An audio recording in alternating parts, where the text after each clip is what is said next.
ನನ್ನ ಪ್ರಿಯ ವೀಕ್ಷಕರೇ, ನಿಮಗೆಲ್ಲ ಕಲ್ಲೂರ್ಸ್ ಕಿಚನ್ಗೆ ಸ್ವಾಗತ ಸುಸ್ವಾಗತ. ಇವತ್ತು ನಾವು ಮಾಡೋಣ್ರಿ ವೈಟ್ ಸಾಸ್ ಪಾಸ್ತಾ. ಇದನ್ನ ಊಟದ ಟೈಮ್ನಾಗಾದ್ರೂ ತಿನ್ಬೋದ್ರಿ ಅಥವಾ ಸ್ನ್ಯಾಕ್ಸ್ ಟೈಮ್ ಆದ್ರೂ ತಿನ್ಬೋದ್ರಿ. ಈಗ ಇದಕ್ಕೆ ಏನೇನು ಸಾಮಗ್ರಿಗಳು ಬೇಕಂತಂದ್ರೆ, ನಾನು ಇಬ್ಬರಿಗೆ ಆಗುವಷ್ಟು ತಗೊಂಡಿನಿ ನೋಡ್ರಿ. ಒಂದು 150-200 ಗ್ರಾಮ್ನಷ್ಟು ಪಾಸ್ತಾ ತಗೊಂಡಿನಿ. ನೀವು ಇದು ಯಾವ ಶೇಪ್ನಾಗಿನಾದ್ರೂ ತಗೋಬಹುದು. ಆಮೇಲೆ ಇಲ್ಲಿ ನಿಮಗೆ ಇಷ್ಟದ ವೆಜಿಟೇಬಲ್ಸ್ ತಗೋಬಹುದು.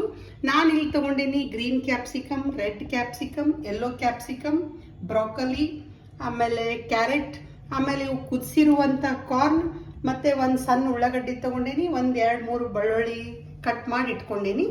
ಆಮೇಲೆ ಇದಕ್ಕೆ ಉಪ್ಪು, ಆರಿಗ್ಯಾನೋ, ಚಿಲ್ಲಿ ಫ್ಲೇಕ್ಸ್, ಮತ್ತೆ ಪೆಪ್ಪರ್ ಪೌಡರ್, ಮೈದಾ, ಮತ್ತೆ ಬಟರ್, ಮತ್ತೆ 1 ಗ್ಲಾಸ್ ಹಾಲು ತಗೊಂಡೇನ್ರಿ. ಇವಾಗ ಹೆಂಗ್ ಮಾಡೋಣ ಅಂತ ನೋಡೋಣ ನಡ್ರಿ. ಈಗ ನೋಡ್ರಿ, ನಾನು ಇಲ್ಲೇ ನೀರ್ ಕಾಯ್ಸಕ್ ಇಟ್ಟೇನಿ. 1 ಲೀಟರ್ನಷ್ಟು ನೀರ್ ಕಾಯ್ಸಕ್ ಇಟ್ಟೇನಿ. ಅದಕ್ಕೆ ಸ್ವಲ್ಪ ಉಪ್ಪು ಹಾಕ್ತೇನಿ. ಆಮೇಲೆ 1 ಸ್ಪೂನು ಎಣ್ಣೆ ಹಾಕ್ತೇನಿ. ಅಂದ್ರೆ ಇವು ಅಂಟ್ಕೊಳ್ಳೋದಿಲ್ಲ ನೋಡ್ರಿ, ಚಂದ ಕುದೀತಾವ.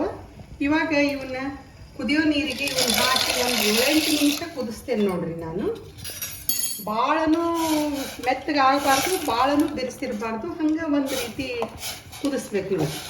ಈಗ ಇದು 6-7 ನಿಮಿಷ ಕುದಿಬೇಕಂತ ಹೇಳಿನೇನ್ರಿ. ಇದು ಕುದಿಲಿ, ನಾವು ಅಲ್ಲಿವರೆಗೆ ಇದು ಪಾಸ್ತಾ ಒಗ್ಗರಣೆ ರೆಡಿ ಮಾಡ್ಕೊಳ್ಳೋಣ ಅಂತ.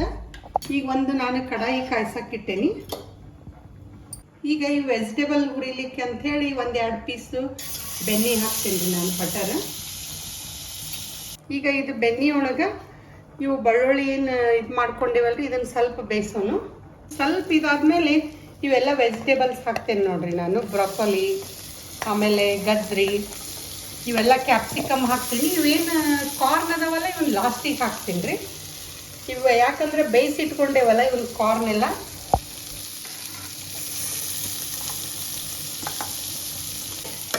ಇವೆಲ್ಲ ಚಂದ ಡೈಲಿ ರೀ, ಅಂದ್ರೆ ಕ್ರಂಚಿ ಇರ್ಬೇಕು ನೋಡ್ರಿ, ಭಾಳನೂ ಬೇಯಿಸಬಾರ್ದು. ಇವನ್ನ ಸ್ವಲ್ಪ ಅರ್ಧಂಬರ್ಧ ಹುರಿದು ತಕ್ಕೊಳ್ಳೋಣ. ಈಗ ಇದು 1 2 ಮಿನಿಟ್ಸ್ ಫ್ರೈ ಆಗೈತೆ ನೋಡ್ರಿ. ಈಗ ಇವನ್ನೂ ಹಾಕ್ಬಿಡ್ತೇನೆ ನಾನು, ಕಾರ್ನನು. ಈಗ ಇದನ್ನ ಒಂದು ಅರ್ಧ ನಿಮಿಷ ಬೇಯಿಸ್ತೇನೆ. ಸ್ವಲ್ಪ ಎಲ್ಲ ವೆಜಿಟೇಬಲ್ಸ್ ಎಲ್ಲ ಕ್ರಂಚಿ ಇದ್ರೆ ಬಾಯಾಗಿ ಚಂದ ಅನಿಸ್ತಾವ್ರಿ ತಿನ್ನುವಾಗ. ಈಗ ನಾ ಒಂದು ಪ್ಲೇಟ್ನಾಗ ತೆಗೆದಿಟ್ಕೋತೇನೆ ನೋಡ್ರಿ ಇವನ್ನೆಲ್ಲ. ಈಗ ನೋಡ್ರಿ, ಮತ್ತೆ ಅದೇ ಕಡಾಯಿ ಒಳಗೆ ಇದು ಬಟರ್ ಮತ್ತೆ ಕಾಯ್ಸಕ್ಕಿಡ್ತೇನೆ ನಾನು. ಸ್ವಲ್ಪ ಇದು ಬೆಣ್ಣೆ ಕರಗಿದ್ಮೇಲೆ ಇದ್ರೊಳಗನೆ 2 ಟೀ ಸ್ಪೂನ್ನಷ್ಟು ಮೈದಾ ಹಿಟ್ಟು ಹಾಕೊಳ್ಳೋಣ. ಹಾಕಿ ಚಂದ ಕುಡಿಬೇಕು ಇದನ್ನ. ಸ್ವಲ್ಪ ಈಗ ಕರಗಿದ್ಮೇಲೆ ಇದಕ್ಕೆ 1 ಗ್ಲಾಸ್ ಹಾಲು ತಗೊಂಡೇವಲ್ಲ, ಇದನ್ನ ಹಾಕಿ ಕುದಿಸೋಣ. ಹಾಲು ಸ್ವಲ್ಪ ಕಡಿಮೆ ಅನಿಸಿದ್ರೆ ನೀವು ಇನ್ನೊಂದು ಸ್ವಲ್ಪ ಹಾಕೋರಿ. ಇದು ಚಂದ ಕೈಯಾಡಿ ಕುದಿಸ್ಬೇಕ್ರಿ.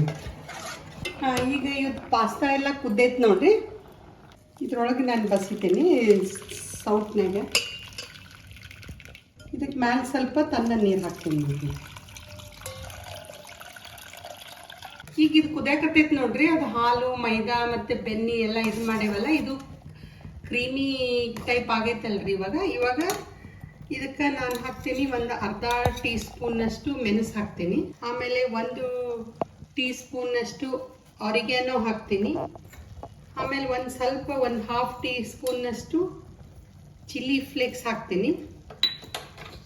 ಆಮೇಲೆ ಉಪ್ಪು ಅಕಾರ್ಡಿಂಗ್ ಟು ಯುವರ್ ಟೇಸ್ಟ್ ಹಾಕ್ರಿ. ಇವಾಗ ಇದು ಕುದಿಯಾಕತ್ತೈತೆ ನೋಡ್ರಿ. ಇವಾಗ ನಾ ಇವೆಲ್ಲ ವೆಜಿಟೇಬಲ್ಸ್ ಏನು ಫ್ರೈ ಮಾಡಿ ಇಟ್ಕೊಂಡೇನಲ್ಲ ಇವನ್ನ ಇದ್ರಾಗ ಹಾಕ್ತೀನಿ. ಈಗ ಇದು ಕುದಿಯಾಕತ್ತೈತಲ್ಲ, ಇವಾಗ ನಾವು ಇದನ್ನ ಇಲ್ಲಿ ಬಸ್ದಿಟ್ಕೊಂಡೇವಲ್ರಿ, ಇದನ್ನ ಪಾಸ್ತಾ ಎಲ್ಲ ಇದ್ರಾಗ ಹಾಕೋಣ. ಇದು ಒಂದು 2-3 ಮಿನಿಟ್ಸ್ ಕುದಿಲ್ರಿ. ಈಗ ನಮ್ದು ವೈಟ್ ಸಾಸ್ ಪಾಸ್ತಾ ರೆಡಿ ಆಗೈತೆ ನೋಡ್ರಿ.